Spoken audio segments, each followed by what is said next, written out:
Hey guys, what's up? So we're gonna take a look. Like I said, I'm only gonna post a little bit for right now and kind of give you guys some little snippets. But we're gonna take a look at the post World War II world, which of course is called the Cold War. The Cold War officially begins in 1945. A lot of people always like to say that it's the beginning of it is at the end of World War II, but really it's as World War II is happening.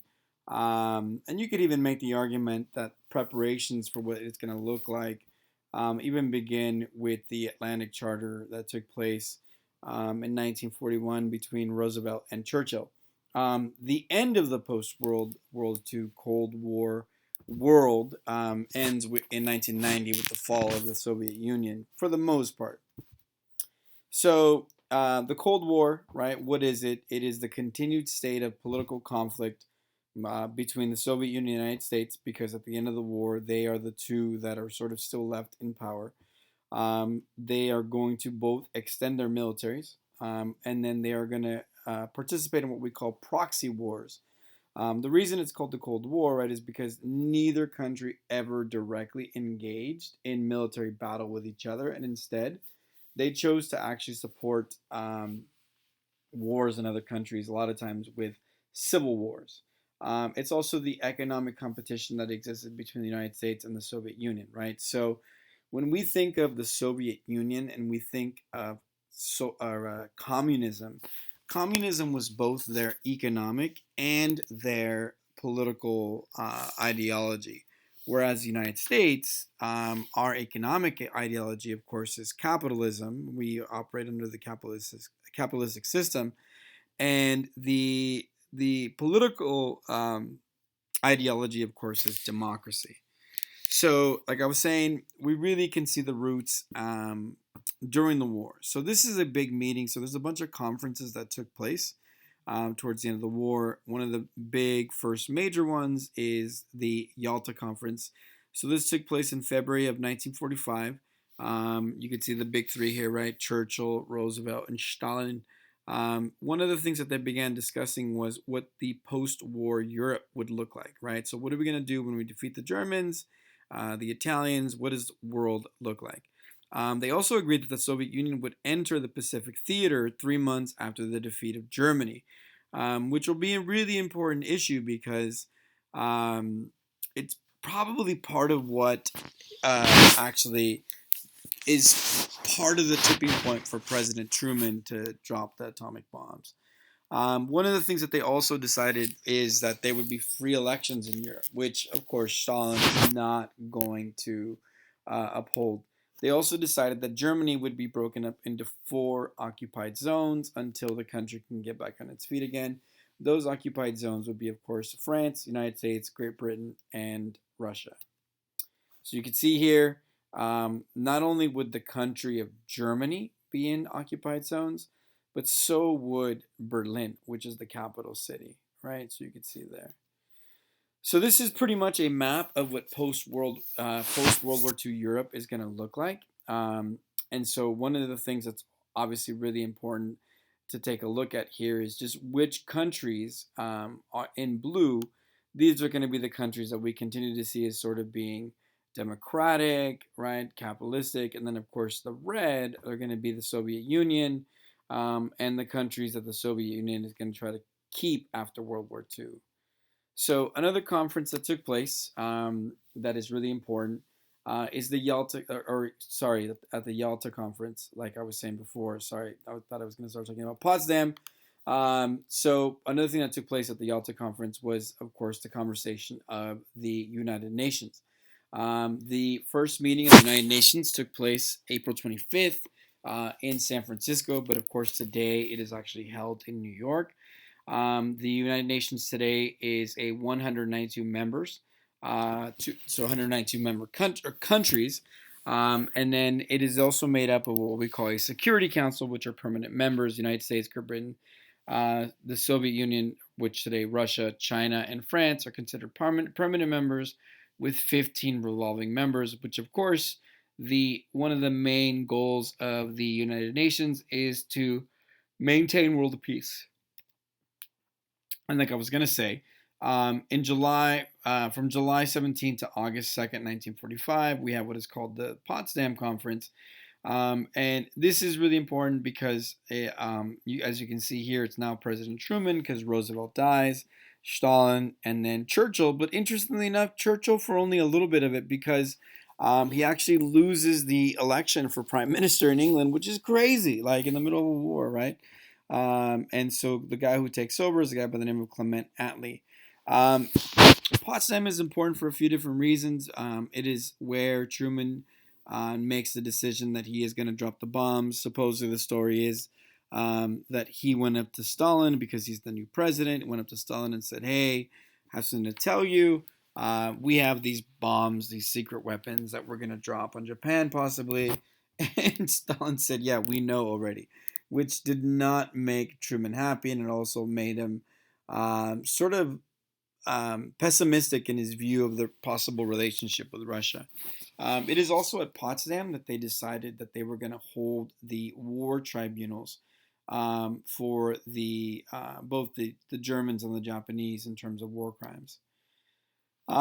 Then Truman is actually from a really small town right outside of Fulton, Missouri, and so he actually invited Churchill to come in, excuse me, tour Fulton, Missouri, almost a year after the war ended in March of 1946. And so, of course, Sir Winston Churchill at this meeting delivered the famous Iron Curtain speech, in which he basically said that the free world and the communist world were now separated by an Iron Curtain. So Churchill's reference that the Soviet sphere had created division between the free world and the communists, right? It's really important. Then this guy, Soviet expert George Kennan, he begins advising the government that there is no way to defeat communism at all. No way to defeat communism. So the only thing that could possibly be done, right, is to contain it. It's kind of like athletes, right? Like you can't defeat Lionel Messi. You can't defeat Cristiano Ronaldo. The only thing that you could hope to do is contain them. And so this, of course, plays a huge role in President Truman issuing his very famous Truman Doctrine. So President Truman issued a doctrine of containment. It's very similar to, say, the Monroe Doctrine in that it's reactive and not preventative. So we will come to the aid of a country. It is a $400 million economic and military aid. And specifically, two of the countries that it targeted were Greece and Turkey. And the idea is that we would aid free peoples in Europe. So again, like I said, it is a reactive stance to communism. We will come to the aid of any country in Europe that is under the threat of communism. Then George Marshall, who during the war was a general, right? And he's actually the general that is responsible for pushing for the idea of women being involved in the war. He actually becomes Secretary of State. And so he decides that the Truman Doctrine is not enough. And he tells the president that it is not enough to be reactive to communism. We should prevent it. And one of the ways to prevent these countries from falling to communism is to support them economically, right? Because these poor countries are attracted to communism because the people are poor. And then we failed in this country. So in February 1948, the Czechoslovakian, which again is Czech Republic and Slovakia today, the young people of Czechoslovakia, after hearing about the Truman Doctrine and the Marshall Plan, they were like, well, we're going to revolt against the Russians. And they got smashed as a result of it because they were waiting on the United States. The issue, of course, was that the United States, because the Russians were already in Czechoslovakia, they decided that if they actually got involved in what was happening in Czechoslovakia, it would actually lead to war. And then, of course, a second sort of major affair that takes place for the Americans is the Berlin Crisis. And so it is the so one of the things that happens, as you can see in this picture here, right, which is kind of crazy. If you ever go to Berlin, there's this place called Checkpoint Charlie, which is right there. So what ended up happening was Stalin essentially decided that he was going to blockade eastern Berlin from West Berlin. And so in a very similar fashion to what happened to Abraham Lincoln and Fort Sumter, the United States had a major decision, right? The Allies had a major decision to make. Because here's the thing, if they sent in more troops into Berlin, it would look like an act of aggression, and then there would be a war with the Russians. But if they don't, it makes the Allies, specifically the United States, look really weak. So instead, what ended up happening was we decided to drop food into the occupied area, which makes Stalin look kind of silly, and he ended up lifting the blockade. But this is just going to set us up for things to come. So of course, this is called the Berlin Airlift, and so it's airlift to transport supplies to Berlin until the blockade was lifted in May 1949. Another thing that was created as foreign policy, of course, is NATO, which is the North Atlantic Treaty Organization. It is a military alliance. You can see the picture here, 13-country military alliance. And the idea was that an attack on one is an attack of all. So it's an example, of course, collective security. And today there are 28 countries. The Russians responded with the Warsaw Pact, which is a military alliance. The difference, of course, is that with NATO, these countries volunteered to be in it. In the Warsaw Pact, these countries were forced into being these sort of buffer countries for the Russians. And then, scary, scary, scary, August 29th, 1949, 4 years after the dropping of the bombs on Hiroshima and Nagasaki, the Russians also explode their bombs. And so it is the beginning of what we call the arms race. And then in Japan, General Douglas MacArthur was made governor of Japan. And so the idea was that they were going to occupy Japan until they wrote a new constitution. There was economic stability, political stability, and social stability. You could see him there with the Emperor of Japan. One of the crucial things that also occurred that really freaked us out was the Chinese Civil War. So between 1945 and 1948, the U.S. had given $2 billion in aid to the nationalist leader who actually was exiled during World War II, a guy by the name of Chiang Kai-shek, to combat the ever-growing threat of communism in China. And then, of course, the guy who wanted China to become communist was a guy by the name of Mao Zedong, who declared war in 1950. And actually won. So between 1949 and 1950, there's a civil war in China. And so China became known as the People's Republic of China. This is going to freak the United States out because we are going to begin to think, oh my God, the Russians are communists. The Eastern Europe is falling to communism. And now we have this massive Asian country. And then to make matters even worse, June 25th, 1950, Chinese backed North Korea, which after the war, because Korea had been split along the 38th line of latitude or parallel, the Chinese decided to cross into South Korea to occupy all of it and turn all of Korea into a Chinese-supported communist country.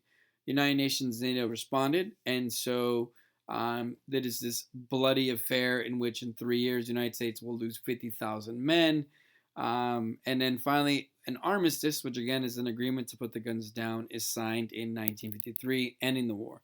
In 3 years, the United States suffered 50,000 casualties. General Douglas MacArthur actually was responsible for us doing well in the war, and he actually had pushed the Chinese across the 38th parallel.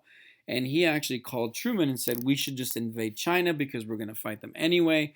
And he said, give me 50 atomic bombs and China will never be a problem again. And Truman was like, you are crazy. We're not going to drop 50 atomic bombs. And so he asked him to come back, and he ends up firing him. So the guy who ends up taking over from 1953 to 1961 is Dwight D. Eisenhower, who was also the main general during World War II. And he is a Republican. He is the first candidate to use television for a campaign. And so I'll show it to you guys in class. You can YouTube it too. It's called I Like Ike. Important in terms of foreign policy, he decides to pick this guy as his Secretary of State.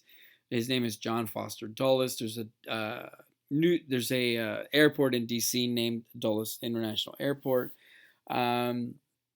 he decided that containing was not enough, that we needed to scare the Russians. And so he actually argued that the only way to scare the Russians was to build more nuclear weapons. And so, of course, instead of scaring them, it means that the Russians will do the same thing. And again, this heightens the arms race. And then, even adding more stress, the U.S. exploded Ivy Mike on November 1st, which was a hydrogen bomb. And so, it is, just to give you an idea, Little Boy was 15 kilotons. And so, what ends up happening is that this is a bigger bomb. And I'll show you in class sort of the difference between some of these massive bombs, between the atomic bomb versus the hydrogen bomb. And then, of course, in 1953, the Soviets will explode their first hydrogen bomb also. I'm going to stop there, and then we're going to start with Nikita Khrushchev in the next mini lecture.